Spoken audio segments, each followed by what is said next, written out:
Günay xanım, xoş gəlmisiniz. Xoş gördük. Necədir işləriniz? İşlərim deyə bilərəm ki, indi çox yaxşıdır. Aha, əla. Son vaxtlar sizi yeni layihələrdə görürəm, yeni filmlərdə görürəm. Belə üzünüzə demək olmasın, çox bəyənirəm. Rollarınız bir-birindən çox fərqlidir, oynadığınız rollar. Amma hamısının öhdəsindən gəlirsiniz.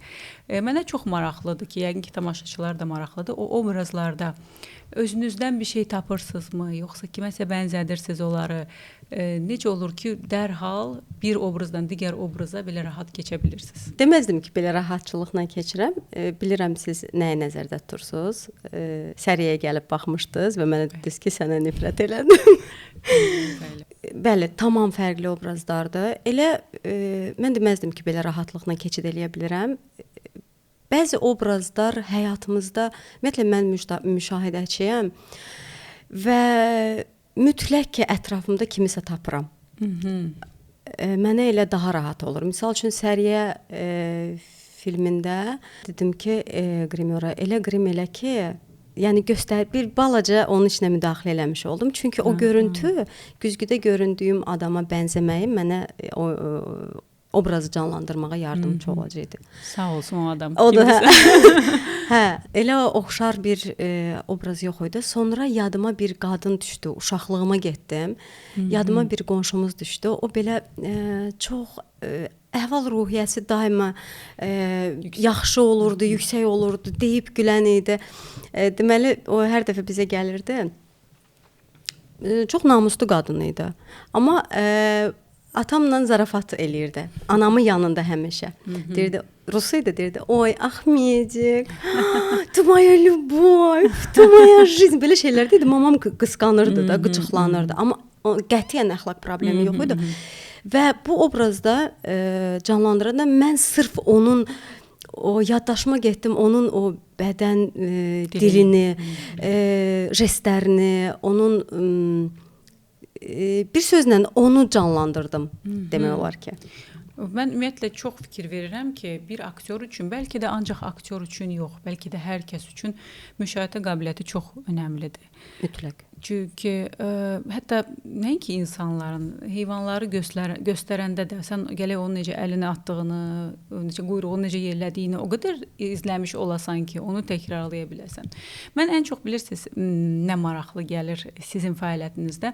Məsələn, elə aktrisalar var ki, aktyorlar da var ki, sırf komedik janrda obrazları uğurlu olur. Eləsi var ki, dramanı çox yaxşı oynayırlar. Bu keçidi daha çox mən nəzərdə tuturdum ki, yəni siz həm komediyada özünüzü tam qoya bilirsiniz ortaya, dramada da. Özünüzə yaxın janr bəs hansıdır? Fidan xanım, birincisi təşəkkür eləmək istəyirəm sizə. Belə yüksək səsləndi bunların hamısı. Mən heç vaxt özümü komediya aktrisası saymamışam və özümü uğursuz saymışam komediya janrında. Çünki dəfələrlə cəhd eləmişəm, cəhdim boşa çıxıb və çox ümumiyyətlə sənətimlə bağlı hər uğursuzluğum məndə depressiya yarada bilir. Sırf rolunuzu bəyənməmisiniz, yoxsa öz oynamağınızı? Oynamağımı bəyənməmişəm, canlandırmağımı bəyənməmişəm heç vaxt. Çox özünüzə qarşı kritiksiz düşünürəm. Bilmirəm, heç vaxt bəyənməmişəm. Mənə dram həmişə daha çox yaxın olub. Amma indi baxıram ki, yavaş-yavaş biraz komediyaya yaxınlaşdıqca baxıram ki, Rus dilində bir söz var. Çort не такой страшный, как его малюют.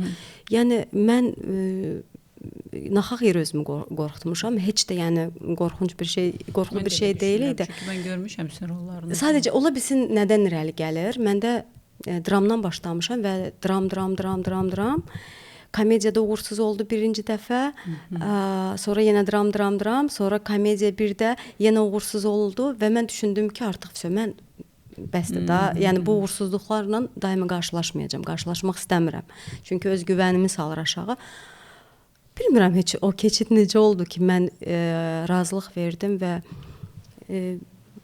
amma özünüzü daha çox drama yaxın bilirsiniz. Həm də psixoloji drama. Yəni psixoloji dramı çox sevirəm və o hazırlıq mərhələsini çox sevirəm. Mütləq canlandırdığım obrazın hər şeyini araşdırmalıyam. Kimdir, nəçidir, xəstələnərsə hansı xəstəxanaya gedər. hər şeyini, bir sözlə hər şeyini araşdırmalıyam və bu mərhələ mənim çox xoşuma gəlir. Əla. Mən sizinlə çox fəaliyyətinizlə maraqlanıram. Çünki incəsənətlə bağlı hər şey, həmçinin də incəsənətə bağlı olan insanlar mənə çox maraqlı gəlir həmişə. İkinci sizin bir fəaliyyətiniz də var.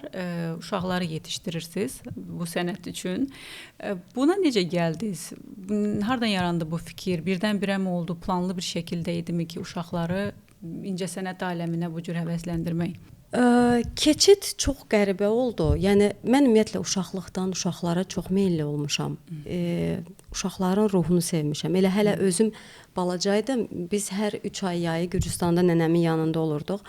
Əmim uşaqları, bibim uşaqları yay boyu onlar hamısı gəlirdi. Və bilmirəm, onlarla oynayan, onlara baxan niyəsə mən olurdum və bunu sevə-sevə eləyirdim. Bu yəni məcbur şəkildə olmurdu. Sonra elə oldu ki, öz uşaqlarım, oğlumun sinifində çox fəal deyil idim, yalan deyə bilmərəm. Qızımın sinifində çox fəal oldum. Çox yaxşı sinifi var və çox yaxşı valideynləri var həmin sinifin. İnsanın bir elədiyini 1000 qaytarırlar. Yəni sözdə bizə nə lazımdır? Mənə maddi heç bir şey, yəni onu nəzərdə tutmuram. Mənəvi olaraq. Və ona görə daha da həvəsləndim. Onlarla bağlı ilk dəfə uşaqlarla işləməyim 7 il bundan əvvəl onların əlifba bayramını eləmişdim. Əslində mən kütləvi tədbirlər rejissoru fakültəsini bitirmişəm, amma heç vaxt o yöndə fəaliyyət göstərməmişdim. Sadəcə yəni bu biraz böyük məbləğ tutduğuna görə kimisə dəvət eləmək, tamaşa hazırlasın, tədbir hazırlasın. Elə mənim özümə dedilər. Mən dedim ki, okey eləyərəm. Və onu da nəzərinizə çatdırım ki, mən hər işi başlayanda belə qəribə bir sıfırlanmaq olur və elə bilirəm ki, bilmirəm, bəlkə siz daha yaxşı bilərsiniz, psixoloji bir şeydir, uşaqlığımla bağlı nədirsə. İçimdə bir günay var. O deyir ki, alınmayacaq, eləmə. Pərt olacaqsan, piyabr olacaqsan, eləmə. Hər işimdə belədir. Və onda da çox qorxurdum. Hərçənd ki, məndən heç kəs niyə belə oldu deməyəcəkdi. Yəni buna əmin idim. Başladıq. Tamaşa o qədər gözəl keçdi. Hətta mənim bir rəfiqəm var, rejissor idi. Onu dəvət eləmişdim. Bir statusda paylaşmışdı. Çox belə ağız dolusu danışmışdı. Çox yaxşı keçdi tədbir. Daha sonra dostumuz var, Gəray Həsənov. O bir sosial çarx çəkirdi. Həmin sosial çarxda 2 uşaq olmalı idi. Mən ona məsləhət gördüm ki, dedim, elə qızımın sinifində, dedim 2 uşaq var. Çox istedadlıdır və bəlkə onları götürəsən. Dedi, tamam olsun. İlk dəfə heç bir maddi qarşılığı olmadan, sadəcə kömək məqsədindən mən ona kömək elədim. Türklər oyunçu koçu deyir. Yəni çəkilişdə uşaqları mən yönləndirirdim. Mənə dedi, niyə məşğul olmursan bu işlə? Və Azərbaycanda yoxdur. Yəni bu uşaqlarla işləyən adam yoxdur.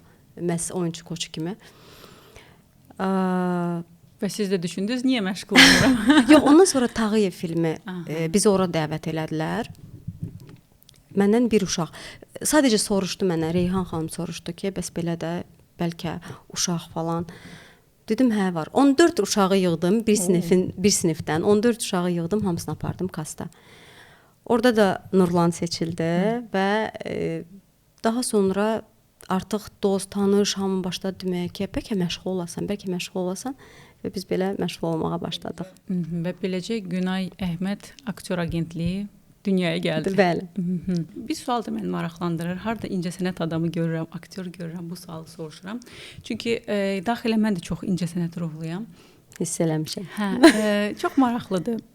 Deyilənə görə incəsənətlə məşğul olan insanlar, aktyor aləmindən olan insanlar depressiyaya çox meylli olurlar. Bu həqiqətdirmi, yoxsa yalandır? Mən bilmirdim ki, bu onunla əlaqədardır. Mən elə bilirdim ki, mənim içimdədir. Şəxsi problemdir deyə düşünürdünüz. Bəli, aktyorların çoxu həssas olur. Amma çox üzr istəyirəm, bəlkə də yaxşı səslənməyəcək. Amma vicdan məsələsi var. Hansılar ki, vicdanını sustura bilirlər, məncə onlarda çox da bu olmur. Çünki üzr istəyirəm, yenə rus dilində deyəcəm o sözü, proti по головам. Yəni Mhm. onlar bunu eləyə bilirlər, amma hansılar ki bunu eləyə İnsanları bilmirlər? tapdalayıb keçə Bəli, bilirlər. insanları tapdalayıb keçə bilirlər, amma Ola bilsin ki, onlar da bir başqa cür yaşayır onu sonradan, deyilmi? bəlkə O də depressiya. içini bilə bilmərik də. Yəni mən bilmirəm. Bəlkə də başqa cür yaşayırlar, amma məndə bu yəni tez-tez olur və bunu sizlə də danışmışdım. Bəzən çox dibə getməliyəm ki, mən oradan güc Ayağa yığıb, qalxasın. ayağa qalxım və doğrudan da effekti var onun. Bəs o dibə düşdüyünüz periodlarda dəstəyiniz kim olur, yanınızda kimlə olur, yoxsa heç kəsə ehtiyacınız yoxdur, o periodu tək yaşamalısınız? Əslində məni çox istəyən insanlar, bunun fərqindəyəm, hiss eləyirəm, bilirəm, az deyil. Öz ailə üzvlərim, qızımın bu sinifinin valideynləri. Yəni inanırsınız, onlar hiss eləyirlər bunu və elə bir simaya malikəm ki, mənim üzümdə heç nə gizlənmir. Hər şey üzdədir, hər şey əsəbim, incikliyim, sevgim, nifrətim dərhal üzümdə əks olunur. Və onlar görən kimi hiss eləyirlər, başlayırlar bir-birlərinə zəng eləməyə. Hə biz Günayı evdən çıxartmalıyıq. Mən bunun uğrunda mübarizə aparırlar ki, məni evdən çıxartsınlar, harasa aparsınlar. Biz həm də bizim sinifimizdə bacım komitədir deyə daha tez yayılır hər şeydə. Yəni Günayın bacımın vasitəsindən. Hə.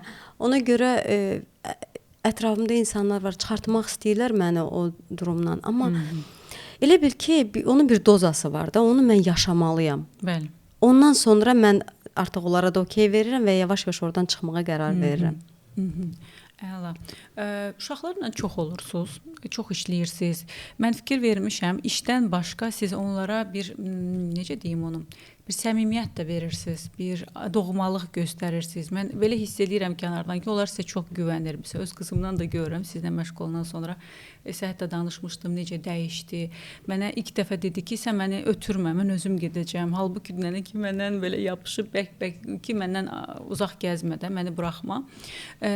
Onu hiss edirəm, həm dəyərləndirirəm bir valideyn olaraq. Amma belə bir sualım da var. Bunları izləyəndə bu proses uşaqlar elə bir ki, gözünüzün qabağında böyüyür də bir növ. Necə deyə bilərsiniz? Ən çox indiki uşaqları narahat eləyən nədir? Əlinizdə olsaydı hansı müdaxilə eləyərdiniz kiçik yaşlı uşaqların həyatına? Bu arada sizdə hansı yaş kateqoriyasıdır? Limit varmı bu yaş kateqoriyası? 5 yaşından 15 məktəbdən sonra artıq qəbul eləmirəm. Məktəb dövründə bir də məsəl üçün bir dənə qızımız da var idi, Aysel. Onun 5 yaşı var idi. Hətta mən onu tanıyanda 4 yaşı var idi. Oy maşallah. Və çox yaxşı idi. Biz bir reklam çəkilişində olduq. Səhər saat 10-dan, o birisi səhər saat 6-ya kimi. Uşaq cınqırını çıxardıb bir dəfə demədi ki, mən yoruldum, mən susadım, mən bir dənə onu deyirdi. Yox, susadım deyirdi. Bir susadım deyirdi, bir də acdım deyirdi. Başqa heç bir şey. Ay yoruldum, evə istəyirəm. Hətta atası anası gələndə çəkilişə məndən ayrılmaq istəmirdi. Yəni məndən dərkən çəkilişdən ayrılmaq istəmirdi. Mən bir də siz bilirsiniz də mən uşaqlara buna görə bir dəfə Pərviz müəllim məni danlamışdı, mənim müəllimim.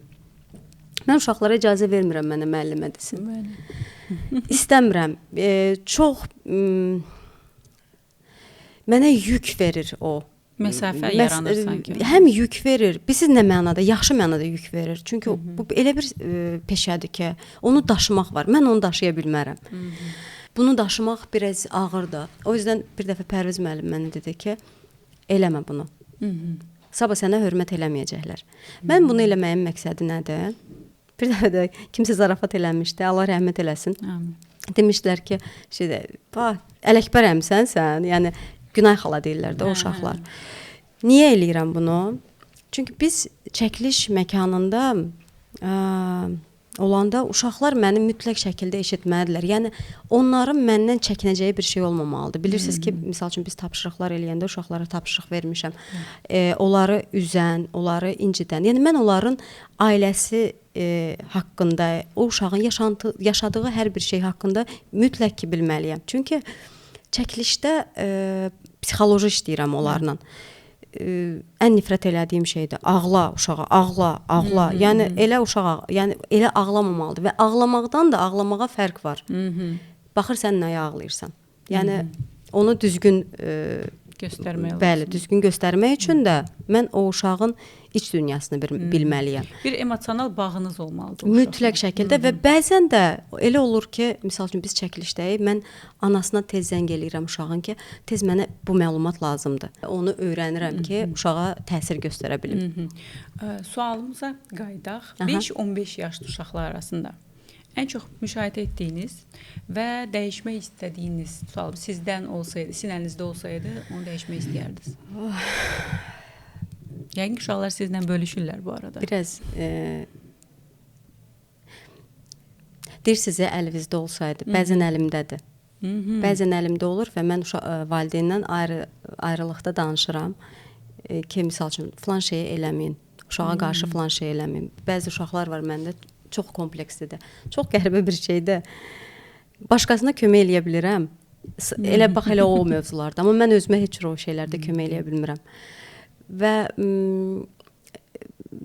dəfələrlə, bir neçə valideynimdən dəfələrlə aramızda söhbət olub. Hətta uşaqlar öz aralarında konflikt yaşayanda valideynlər mənə müraciət edib ki, zəhmət olmaz, siz danışın da. Mən ikisini də çağırmışam, hər ikisini dinləmişəm. Yəni kasta baş verməyib də, bu qıraq yerdə baş verib. Hər ikisini çağırmışam, dinləmişəm və axırda mənə elə gəlir ki, o vəziyyətdə mütləq hər iki insanın, hər iki uşağın mövqeyi önəmlidir. Hərə də özünə görə haqlıdır axı. Və hər ikisini dinləyəndən sonra sənin gözündə biri haqlı, biri haqsız ola bilər də. Məsəl üçün, mənim gözümdə biri haqlı, biri haqsızdır. Amma mən elə durum yaradıram ki, hər kəs öz səhvini görür və ortaq bir məxrəcə gəlirik. Əla. Belə bir şey deyim, məsələn, mənim seansıma yeniyetmələr gələndə və mən onların hansısa problemini görəndə və valideyn heç cürə bunu qəbul etməyəndə, istər-istəməz, yəni bizim peşə olaraq, belə deyək də, çox duyğulara ixtiyarımız yoxdur. Mən ona nə yazığım gələ bilər, nə, belə deyim, ürəyimə onu alıb dərd eləməli deyiləm. Amma düşündürür, çox düşündürür. Məsələn, uzaqlara apar mən, o uşağın gələcəyini düşünməyə başlayıram.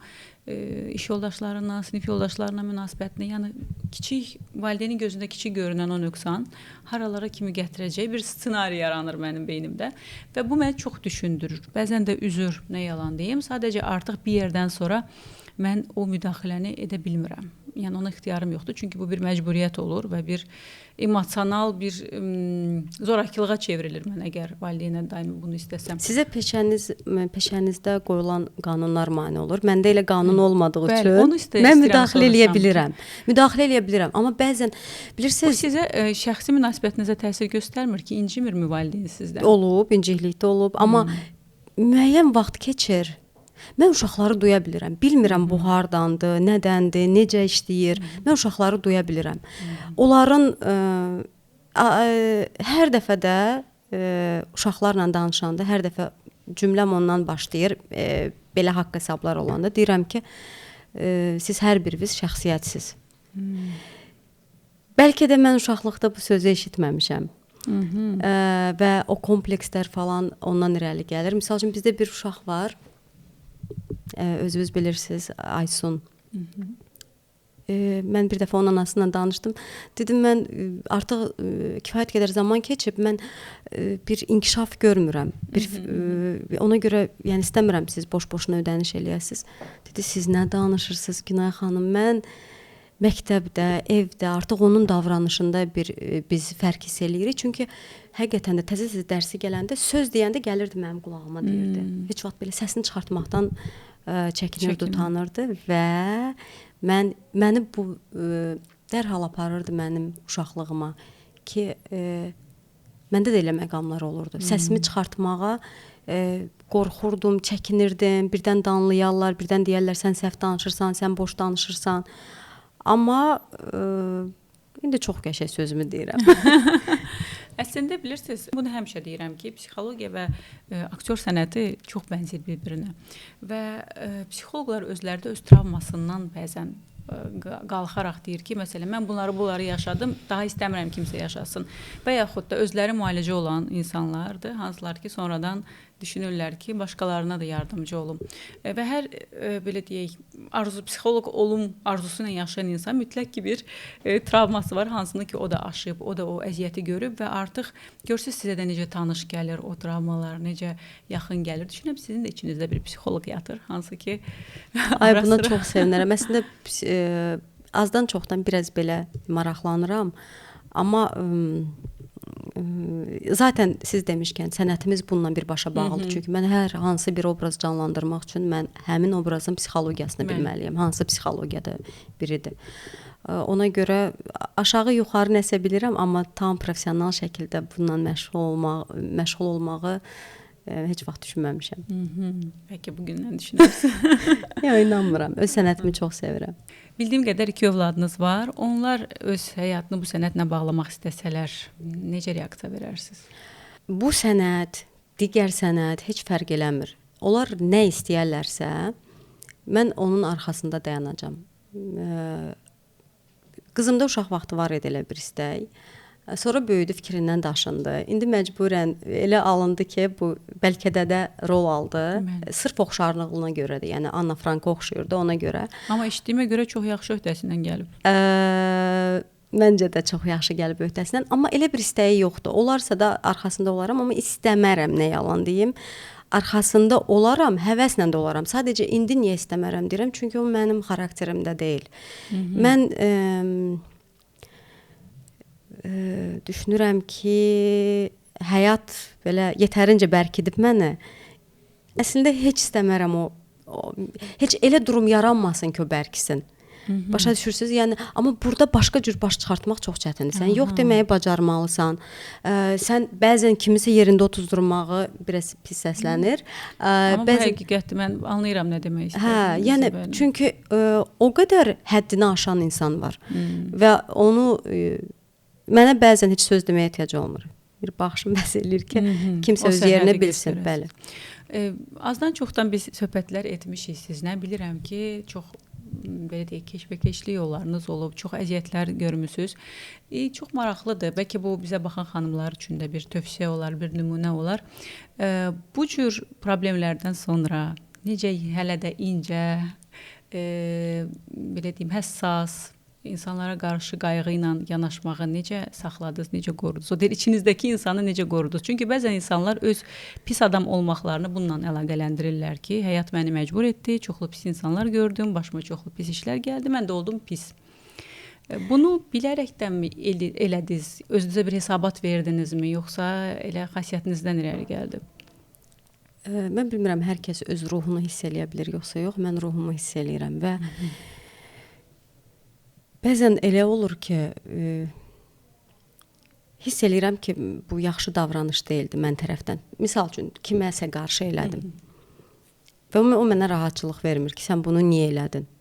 Və bu yaxınlarda numerologiyanı da analiz etdilər mənim üçün. Və orada da belə bir şey çıxdı ki, sən mistik insansan və sənə qəti, yəni hətta kimisə dalınca danışmaq belə sənə olmaz. Və doğrudan da baxıram, bəzən olur da, yəni sadəcə mən o egonun baş qaldırır, başından basıram aşağı, baş qaldırır, yəni onu bacarıram eləməyə. Ona uyanda olur, bəzən olur uyursan ona. Heç də xeyir tapmıram. Ona görə öz ziyanıma niyə nəsə eləyim. Kaş ki buna hər kəs bacarsaydı. Çünki öncə dediyim kimi bir çox insanlar etdikləri o qədər yanlış şeyləri, haqsızlıqları məhz bununla əlaqələndirirlər. Amma özünüz yəqin ki bundan əziyyət çəkirsiniz. Baxın, siz deyirsiniz bəzi insanlar belə dəyişir. Mən də əslində dəyişmişəm. O 20 yaşındakı, 25 yaşındakı Günay deyiləm. Misal üçün əvvəl çox şeyə susardım, susmuşam da. Amma indi elə deyiləm. İndi elə bir mərhələ var. O qırmızı cızıq var da. Ona kimi susuram, ondan sonra artıq deyirəm ki, bəsdir. Burada artıq dayanmaq lazımdır. Çox xırda bir şey, yox, çox qlobal bir şeyə susa bilərəm indi. Özüm də bilmirəm, yəni o nə vaxt baş verə bilər.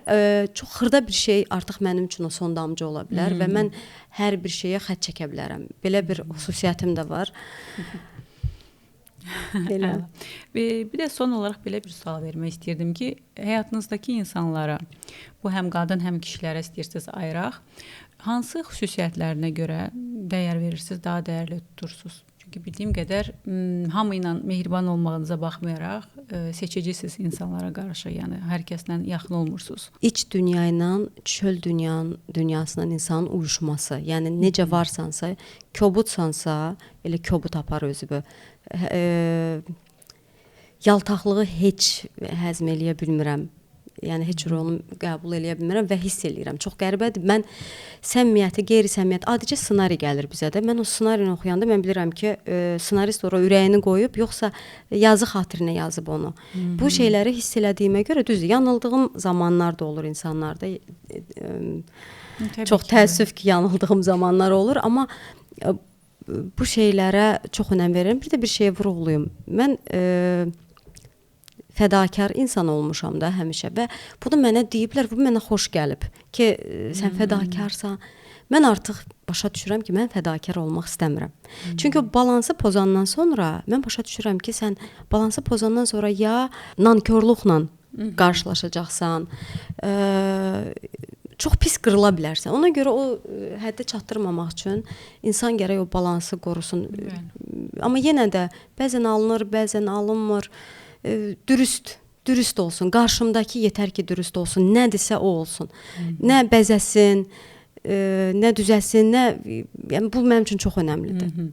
Necə varsa elə olsun ki, siz də necə var elə qəbul eləyəsiniz.